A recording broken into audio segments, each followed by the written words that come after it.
ഖബറെന്ന് കേട്ടാൽ തൽക്ഷണം ഞെട്ടേണ്ടതാ, കണ്ടാലുടൻ വാവിട്ടു നീ കരയേണ്ടതാ.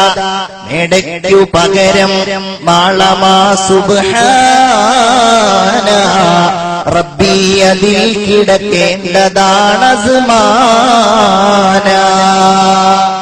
പഴയകാലത്തുള്ള വഅദുകളിലൊന്നും ഇത് പാടാതെ അവർ പോയിരുന്നില്ല മുഅ്മിനീങ്ങളെ. ഖബറിൽ പോയി ഒരൽപ്പ നിമിഷം കഴിഞ്ഞാൽ വായു സഞ്ചാരമില്ലാത്ത ഖബറിന്റെ അന്തരീക്ഷത്തിൽ ശരീരം ഇങ്ങനെ വീർക്കാൻ തുടങ്ങും. അവിടെയുള്ള പ്രത്യേകങ്ങളായ വാതകങ്ങൾ ശരീരത്തിൽ പ്രവർത്തിച്ച് ശരീരം ഇങ്ങനെ വീർക്കാൻ തുടങ്ങും. മൂക്കിലൂടെയും മറ്റു ദ്വാരങ്ങളിലൂടെയും രക്തമൊഴുകാൻ തുടങ്ങും. അതിങ്ങനെ വർദ്ധിച്ച് വർദ്ധിച്ച് വർദ്ധിച്ച് ശരീരം പഴുക്കാൻ തുടങ്ങും. ശരീരത്തിലുള്ള ബാക്ടീരിയകൾ പുഴുക്കളായി മാറുന്നു. 3 ദിവസം കഴിഞ്ഞാൽ ശരീരത്തിലെ ഏറ്റവും നിർമ്മലമായ ഭാഗങ്ങളിലൊന്നായ കണ്ണുകൾ അടർന്നു വീഴും. കണ്ണില്ലാത്ത ശരീരമായി മാറും. അതുപോലെ തലയോട്ടിയും കോശങ്ങളും അപ്രകാരം മാംസങ്ങളും എല്ലുകളുമായി വേർപ്പെടാൻ തുടങ്ങും. അല്ലാ,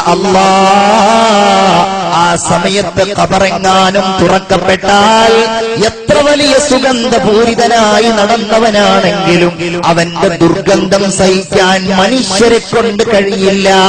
അത്രമേൽ ദുർഗന്ധം എന്റെ പ്രിയപ്പെട്ടവരെ നമുക്കോരോരുത്തർക്കും ഉണ്ടാകും. അസ്ഥിപഞ്ജരങ്ങളായി നമ്മൾ ഖബറിന്റെ ഉള്ളിൽ മാറുന്നതാണ്. വല്ലാത്ത ഒരു ഭീകരമായ രംഗമാണ് അല്ലേ? പരം വിധിച്ചുമ്മാ വിട്ട് ചൊങ്കിൽ നടക്കുന്ന ശുജാഅത്ത് നമുക്കുണ്ട് നാട്ടിലെ. കഥയെന്തെന്നറിവുണ്ടോ നാളെ കിടക്കുന്ന ഖബറെന്ന ഭയങ്കര വീട്ടിലെ.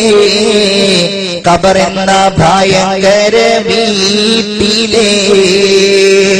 വീട്ടിലെ മെത്ത പിരിഞ്ഞ നമുക്ക്, വല്ലാത്ത വരികളാണത്.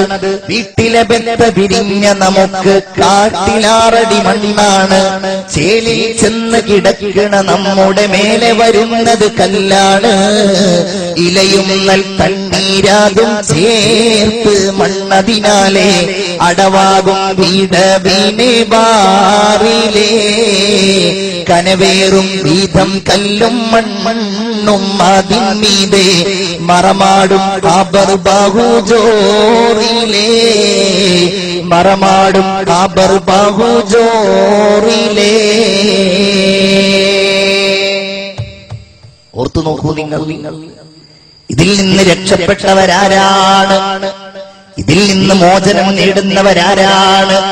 വില കുറഞ്ഞ കഫൻ പുടയുമായി ഖബറിൽ പോയി കിടക്കേണ്ട നമ്മളോടാണ് ഹബീബായ റസൂലുള്ള പറഞ്ഞത്, സൂറുൽ ഖുബൂർ, നിങ്ങൾ ഖബറുകളെ സന്ദർശിക്കണം. ഫഇന്നഹാ തുദക്കിറുകുമുൽ ആഖിറ, നിങ്ങളെ അത് പരലോക ചിന്തയിലെത്തിക്കുന്നതാണ്. എന്നാൽ ഞാൻ ചോദിക്കട്ടെ, നമ്മൾ ഖബറിലേക്ക് പോകുമ്പോ, നമ്മൾ പള്ളിയിലേക്ക് പോകുമ്പോ നടക്കുന്ന വഴികളുടെ ഇരുഭാഗങ്ങളിലും ഉയർന്നു നിൽക്കുന്ന മീസാൻ കല്ലുകൾക്കിടയിലൂടെ നമ്മൾ നടക്കുമ്പോ നാളെ എന്റെ പിൻഗാമികളായ ആളുകൾ ഇതുപോലെ മുകളിലൂടെ നടക്കുമെന്നും എന്റെ ഖബറിന്റെ സമീപത്തുകൂടെ നടന്നു പോകുമെന്നും നമ്മൾ ഓർക്കാറുണ്ടോ? ഓർക്കണം മുഅ്മിനീങ്ങളെ. പള്ളിക്കാട്ടിലേക്ക് കയറുമ്പോ നമ്മൾ സലാം പറയാറില്ലേ അവരോട്? അസ്സലാമു അലൈക്കും ദാറ ഖൗമിൻ മുഅ്മിനീൻ വ ഇന്നാ ഇൻഷാ അല്ലാഹു ബിക്കും ലാഹിഖൂൻ. എന്താ അതിന്റെ അർത്ഥം? വ ഇന്നാ, തീർച്ചയായും ഞങ്ങൾ, ഇൻഷാ അല്ലാഹ്, തീർച്ചയായും അല്ലാഹു തന്നെയാണ്, ബിക്കും ലാഹിഖൂൻ, നിങ്ങളോട് ചേരാനുള്ളവരാണ്. ഔർദം ലേലോ ഖനി ചാओं से उड़ने वाले हम भी चलते हैं जरा खश्क पसीना हो जाए. ഒരല്പസമയം എനിക്ക് വേണ്ടി കാത്തു നിൽക്കുമോ? ഹം ഭി ചൽതേ ഹൈ, ഞങ്ങളും ഇതാ നിങ്ങളുടെ പിന്നാലെ വരുന്നുണ്ട്.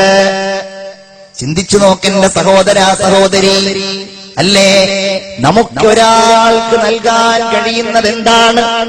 ഒരാൾക്ക് നിങ്ങൾക്ക് എനിക്ക് നൽകാൻ കഴിയുന്നത്, എനിക്ക് നിങ്ങൾക്ക് നൽകാൻ കഴിയുന്നത്, എന്റെ ഉമ്മമാരെ, നിങ്ങളെ പോറ്റി വളർത്തി വലുതാക്കി കല്യാണം കഴിപ്പിച്ച് വളരുവോളം നോക്കുമായി നിന്ന നിങ്ങളുടെ മക്കളുണ്ടല്ലോ, നിങ്ങൾക്ക് ആ മക്കൾക്ക് നൽകാൻ കഴിയുന്നത് എന്താണ്? എന്റെ ഉപ്പമാരെ, നിങ്ങളെ കൊണ്ടുപോയി ഖബറിൽ വെക്കുമ്പോഴല്ലേ മക്കൾക്ക് നൽകാൻ കഴിയുന്നത് അവർ നൽകുന്നത്? അത് വെറും 3 പിടി മണ്ണ് മാത്രമാണ്. ഉപ്പയാണെന്ന് കരുതി വലിച്ചെറിയാതിരിക്കില്ല. ഉപ്പ, എനിക്ക് നിങ്ങൾക്ക് തരാനുള്ളത് ഇത് മാത്രമാണ്. ആ 3 പിടി മണ്ണിൽ ഒരു തുള്ളി കണ്ണീര് പോലും ഉറ്റിക്കുകയില്ലല്ലോ. മിൻഹാ ഖലഖ്നാകും വഫീഹാ നുഈദുകും വമിൻഹാ നുഖ്രിജുകും താറത്തൻ ഉഖ്റാ. ആയത്തോതിക്കൊണ്ടാണ് ഉപ്പാന്റെ മുഖത്തേക്ക് മകൻ ഇടുന്നത്, ഉമ്മായുടെ മുഖത്തേക്ക് നെഞ്ചകത്തേക്ക് മക്കള് വലിച്ചെറിയുന്നത്.